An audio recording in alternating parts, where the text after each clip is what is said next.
Hey, Mrs. Kelly and Taylor, this is Sari with Shelf Genie, and it was nice meeting the both of you this afternoon.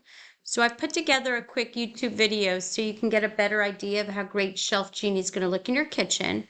So this is your island, and you do have an overhang.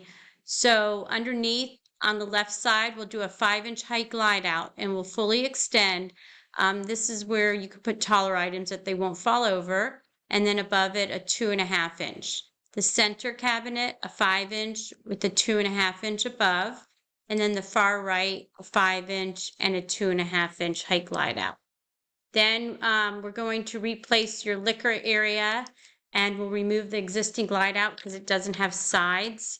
And we'll go ahead and do a 5-inch height glide out. So this way your liquor won't fall over on the sides. Okay? So you did the basic grade, which is a 3-year warranty. And just as a reminder, all of our glide outs hold up to 100 pounds. All right? You guys take care. Have a great week, and we'll talk to you later. Bye-bye.